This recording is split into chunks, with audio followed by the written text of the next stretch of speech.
Hello everyone, welcome back to a brand new episode of Trash Talk. I'm here with a very special guest. Would you like to introduce yourself? So I've gone by a few different names in the community, but the one that people are going to know when they click on this video is Hox, or you might know Haldyn from the commentary community for a couple of years. But yeah, that's me. I've made a lot of different content on the platform. Like now I make, I'd say, more polished, like Roblox drama kind of like documentary content. I used to make Yeah. topic commentary. Yeah. Well, yeah, and jumping straight into that, I do want to start with like your topic commentary stuff, your Howden stuff, as that's where I knew you from originally, and that's where I feel like a lot of people will probably know you from originally. So with the content on there, like you said, it was a lot more topic commentary stuff, and a lot of people might know you for your quiet videos, for example, right? With that stuff, is there any particular reason you moved away from doing topic commentary like that onto a brand new channel? To be honest with you, there's a bit of a story, an interesting one behind how the Hox channel kind of got to where it was and why I'd say it's grown pretty quickly. I'd say relative to a lot of channels on YouTube, but the whole reason I started it was I just wanted to see, like, because I've been interested in making documentary videos like Sunny V2 or I'd say someone else you had on this podcast, Internet Anarchist, for a while because I thought the content was interesting, but I didn't really have the resources or even editing ability to do it. Mm-hmm. And it seems like something you were interested in, and like with these topic commentary stuff, like was there like another reason? Like, did you get bored of the topic commentary? Like, were you just ready to move away and like start like a fresh, brand new project that you were genuinely interested in? No, I was actually continuing. Interesting story. I was probably gonna continue the topic commentary stuff for a while, but the Hox channel I started initially. Do you want to get into this? It's gonna be like a whole spiel regarding that. Yeah. The Hox channel I kind of just started, and I was like, okay, I'll just try like throwing whatever at the wall. And I think I tried like two different videos within like that kind of niche. I think I tried one on Corey Kenshin, which is something that I covered a lot on the Haldyn channel. And then I tried one on Jaden Animations, did kind of okay. It like hit browse features a little bit, which for any of you guys who aren't like YouTube analytics like freaks or anything, that's homepage. So it was doing okay for a small channel. Then I had this idea based on something that my friend who'd taken a long break from YouTube, a lot of you guys probably know him in the commentary community and probably don't like him. He's the Green Man Parlor himself. He had like a little channel during his break from YouTube, and he covered this little like drama situation on like this person in the Roblox community that sparked out at that audience and kind of just had a bit of a messy situation. I was just like, you know what, I'll try this. And yeah, it's what I did was I got the idea, which was already a good idea in the niche, and then I kind of packaged it in a way in which it would appeal to like a lot more people. So initially, like most of the videos on the topic were pretty low edited, like kind of just Roblox drama topic commentary videos, and they all put the person's name in the title, and it to me it didn't really make sense because the person only had like 600k subs, which relatively speaking compared to like the whole YouTube viewer base is nothing. So what I did was I kind of got that idea, and I was like, how can I make this appeal to maybe like a couple million people? And then that video, let's just say like the channel had like maybe less than 100 subs like a couple of days before, like 4 days on like I think like the first day I uploaded it. And then about 4 days in, it got like 120,000 views from homepage, and that just kept blowing up over the next 2 weeks and got like 1 million views. Well, yeah, and like just looking at the channel, like it's not like your videos flop. Like every video is pretty consistent between like around 50k onwards, and like a lot of them 200k, 200,000, stuff like that, and 1 million. So like, how would you deal with that? Because I guess in comparison to your Howden channel, where it was topic commentary stuff, you were relying on the people that were interested in those topics and those news breaking, right? Like, how does that feel making success for yourself? And so like this like standard so quickly, right? It's been a month and you've already got a video with 1 million views and you're already getting consistently like 200,000 views, whatever, right? Like how does that feel for you as like the content creator? Um, it's a bit rough. I'd say like as a creator, like going from maybe like your best month ever on YouTube being like maybe like 500,000 total views to randomly like getting a video that basically surpassed everything you've ever done on the platform before, and then it just not dying out after that. Yeah, it's Yeah. weird. Yeah, and I guess as well, like you're slowly picking up more and more people that are constantly watching your channel, watching these videos, and the videos don't seem to be slowing down. So, like on that note, where are you taking the channel onwards? Are you like keeping consistent with what you're doing now, or have you got like other ideas for like content and stuff? It's a bit of a rough. It's complex, and obviously, like you have to constantly change what you're doing as a creator based on data and based on like the viewers. But my current goal is I want to up my output to about 2 to 3 videos a week. I think I've gotten with that last video. That's probably one of the best I've uploaded on the channel. People watched it for like half on average of an 8 minute video, so that's I'd say pretty good. But I think that was the quality that I wanted. I'm getting closer to the exact format that I do, and I'm gonna plan on like 2 or 3 Roblox drama documentary videos a week for the next like however long until I hit a wall, and then obviously I'm gonna have to go a bit broader then. Yeah, 100%. Like, I guess you gotta keep doing what does well. And are you like just trying to do like Roblox stuff? Because I know you said like until you hit a wall.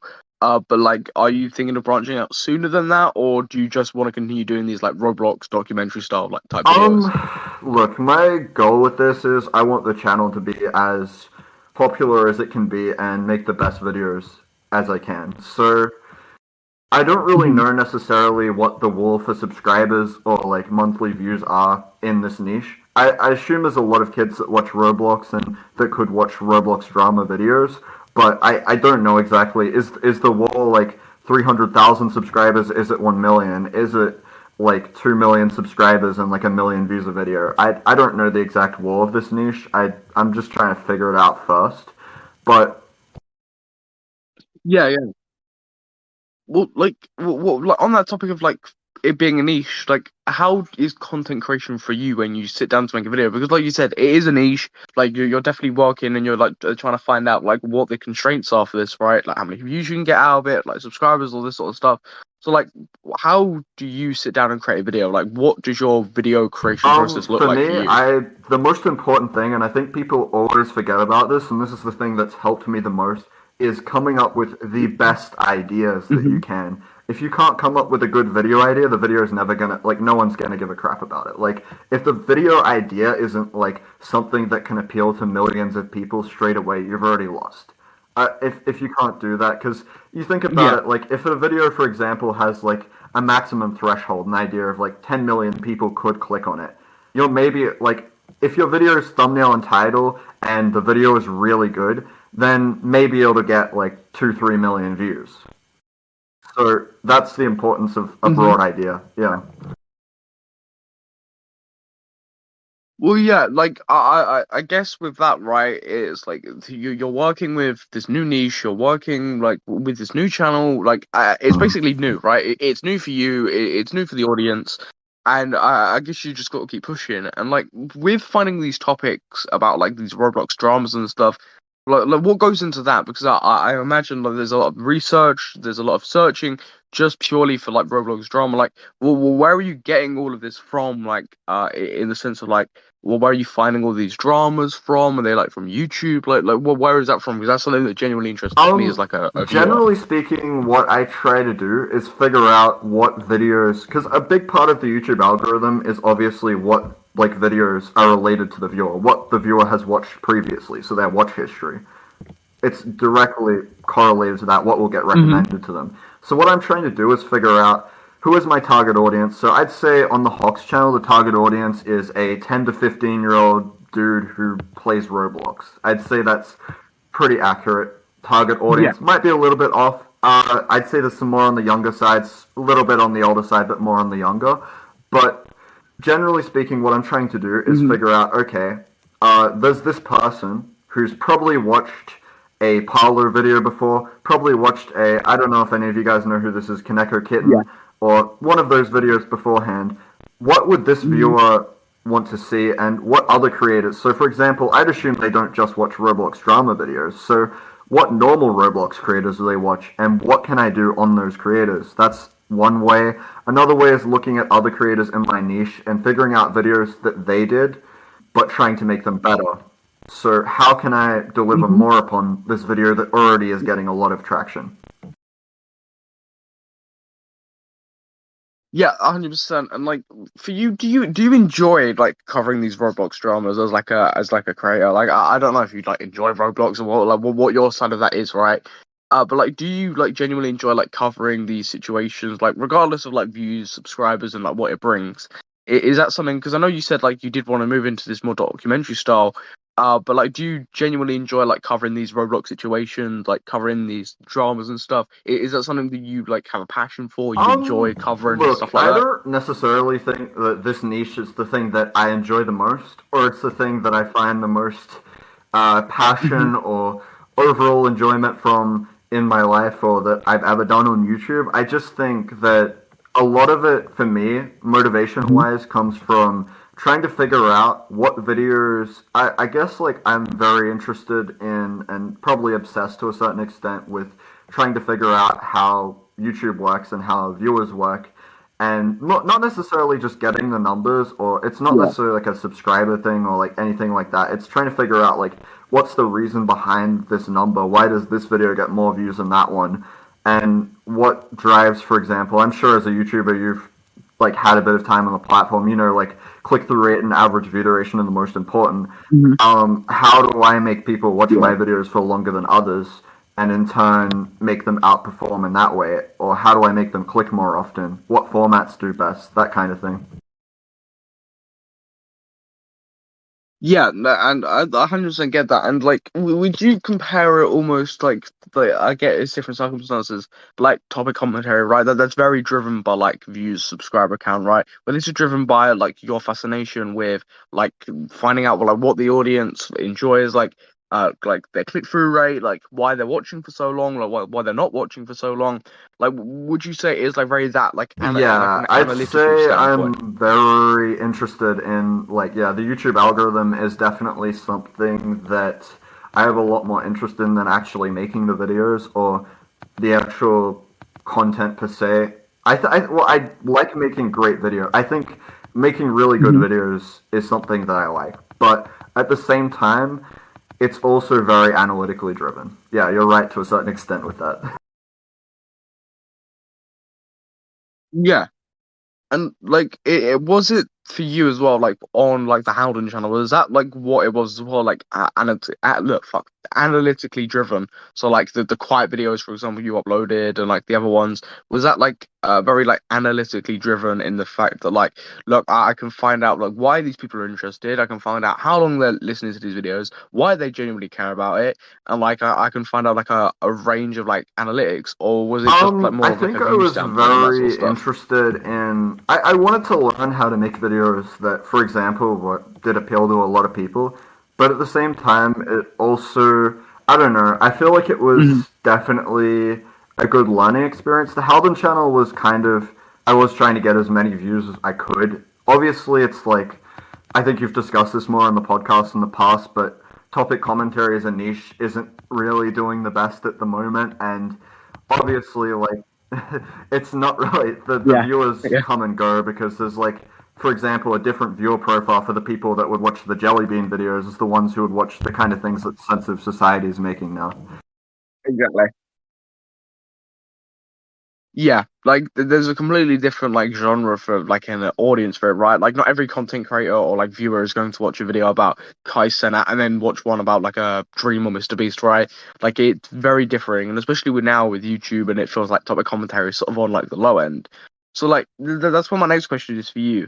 As like a someone who has like done a lot of topic commentary on your Howden channel, do you ever regret anything you ever did on that channel, or are you happy with the experience and everything that you've got from it? Honestly, I don't regret any of it now because I learned a lot about certain aspects of YouTube. I'd say there's like some things that I'm not really like proud of the amount of like time it took me to understand how this stuff work, I guess.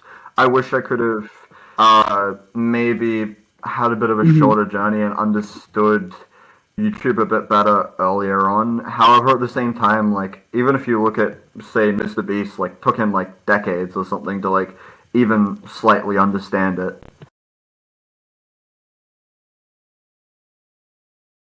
Yeah, no, 100%. And like, I guess on that, right, like we've said, like the Howden channel was like an experience, right, where you can gather any information you could, and now you've like applied anything you know from there with like your brand new channel. And like, I guess it's like a testament to that way, like you've used like your like topic commentary knowledge that you've gained from that, like where viewer duration, like why they click on these videos, to like apply to your new channel. And like, do you find that you're happier with your new channel in comparison to the Howden channel? Or like what goes on with that? Because I feel like, of course, like you built up the Howden channel to nearly 20,000 subscribers. So like, are you happy where you I are at with definitely YouTube at the am, moment? but I guess you probably experienced this too, but it's kind of like I'm happy with where I'm at, but also at the same time, as like a content creator, and I'd say it's probably the same for business owners or whatever, um, you always want to see where you can get to next. And that's like one of the strongest things that drives what I do, and Yeah. probably what a lot of other people do.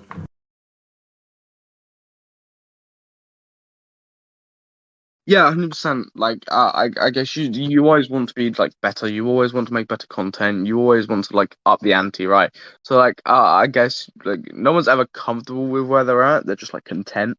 So like, yeah, no, 100% get that. And like, from like your standpoint of content creation and being a topic commentator and like just going from that to like documentary sort of stuff, have you ever been involved in any online controversies? If you'd like to Look, get into I've any of been that? involved in a lot of controversies. There's a few that I will talk about on this podcast. The first being mine with the one and only, I'll say Mhm. they're a topic commentator in the community with about 300,000 subscribers. Not a lot of people like them anymore, and this person is Jalen. I was one of the first people to ever get into drama with Jalen, and I probably had about 6K Mhm. subs. Jalen had about 30K at the time. Yeah. And like, what happened with that situation? Was it just like No, I a think I regular was a bit sort of in the like wrong too. Jalen situation? I'm gonna be honest. I did rip a bit of Jalen's like thumbnails back then. I was being a bit of like a. I was honestly just trying to like throw Mhm. anything at the wall to see if it would work, and I kind of ripped some of her stuff off. And I'm not saying Jalen's is like the best on the platform, but at the time she was pulling Mhm. like really good views comparative to a lot of other creators, and what she was doing was obviously working. Yeah. Yeah, like 100%. And I guess like look, like I guess it's hindsight, right? Like you probably shouldn't have ripped the thumbnails, but at the same time, like it's what was working, right? I feel like that's what a lot of commentators do. They look at what's working, they take that and they apply it to their own channel. And like I feel like it's just at that point the grind. And like for you, just like looking back at that, like is that something that you look back at and go like, oh, I'm like pretty ashamed of what I did, or is it a case of like, look, I regret that like I did rip Jalen Summers, but it Oh did yeah, get me I'd say somewhere the to like some second thing. extent. I don't think I completely like I'm just like oh it's horrible and I hate like what I did to the extent where it's like oh, okay I'm some bad person for Yeah. that. No, I think it's just kind of a situation where it's like probably shouldn't have done that, Mhm. but there's a lot to learn from it.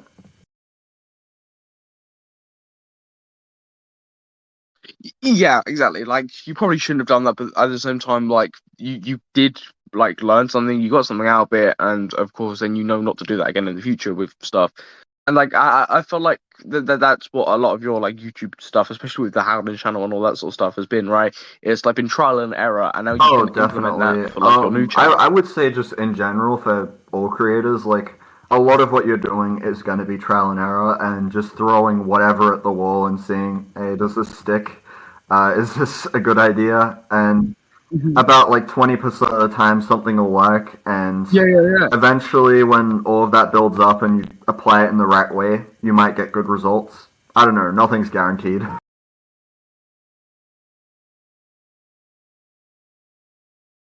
Well, like on that note, like with like making videos, like yeah, like you said, nothing's guaranteed, right? It's like very like heavily trial and error. Like you're always open to like new videos and stuff. So is there any like sort of video topic that you have like your mind set on? Of course, like if you don't want to reveal that, that's completely fine. But is there like stuff you've got in the Look, works that you're like I pretty don't know excited if to you've release? anyone who's watched this podcast has gone into like the videos on the Hox channel or necessarily watched them, but there's a whole friend group of Roblox content creators that are very similar to the last person I made a video on, which has the name fucking Uwu Cute Single. Sorry about the swearing. Hmm. Uh, she's a Roblox Shorts creator. There's a whole No, friend no worries. group surrounding them, and there's a bunch of like scams that are being ran at the moment that I want to do a bit more deep diving into. But I think that's going to take a bit of time because with this channel, I like to really only Hmm. upload a video when it's something that I really think is genuinely better than the other videos out there on that topic and something that is really like enjoyable to the viewer. And that's why I've kind of held off on covering a lot of these topics even though they're taking a bit longer. But yeah, I'm going to be doing like a video on basically every member of that friend group, and each time I'm aiming to try and make it a mix of deep dive into Hmm. information, but also very interesting narrative wise. Because I think something that's very important is that you tell a story in an interesting way, and there's enough tension, there's enough substance to it. Yeah. Yeah, 100%. Like I feel like at the end of the day, it's about like the story you tell and how you tell it, right? You have to engage the audience on that. Like I feel like people probably wouldn't watch your videos if it wasn't like an engaging story, right? And that's where people like Sunny V2, Internet Anarchist, Turkey Tom, that's why their videos do so well and why their videos are like so content and why a lot of people flock to them is because they're like good. They're good storytellers who can tell a story and the editing is just like a nice bonus or it looks nice and it's like appealing. And is that something that for you, like, what do you enjoy more as like a documentary YouTuber now? Like, is it the storytelling aspect, like when you're creating these content, of course, or is it like the more like editing standpoint? Like for you, like, because I know I've spoken to a lot of people that where their editing is their like main thing, right? Where they really like editing, but they don't like the storytelling and the speaking aspect. Like, what's that for you? Do you prefer the editing, Storytelling, or is the definitely. speaking I for think you like that the best it's part about often it? underestimated, but pacing and storytelling, I think Mhm. that's probably some of the most important aspects of a video. And I think something that a lot of people tend to miss out on that I'd like to maybe give a little bit of information on is that the first 10 seconds of the video, I'd say, are the most important part.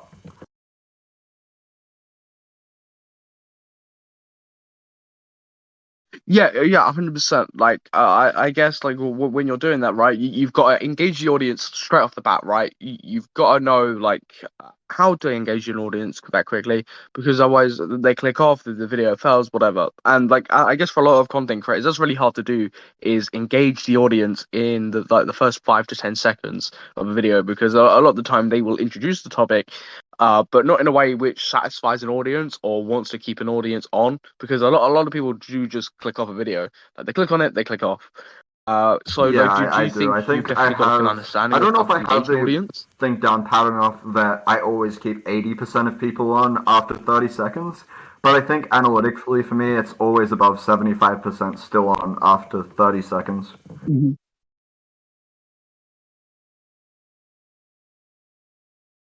Yeah, exactly. Like I guess at that point, right? You've got the view at that point, right? You've got the viewer on, and if they stay longer than that, that's great, right? They've enjoyed the video, you get something out of it. But at that point, you've like got the view, right? So you've done what you intended to do, which was like get that extra view, like regardless if they stay on for 3 minutes, 2 minutes, a minute, or whatever. You've got that click, you've got that view. But of course, at the end of the day, you do want someone to stay on for longer. It helps the video, whatever. But yeah, so yeah, I really appreciate Hmm. you like talking to It's me so good. about Thank like you for having me analytics, on. I your appreciate that. channel, and everything about it.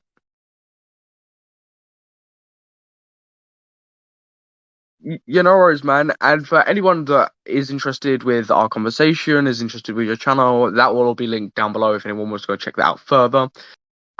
But I've been your host, Samuel. Don't forget to subscribe to Trash Talk, and I will catch you in the next episode of Trash Talk.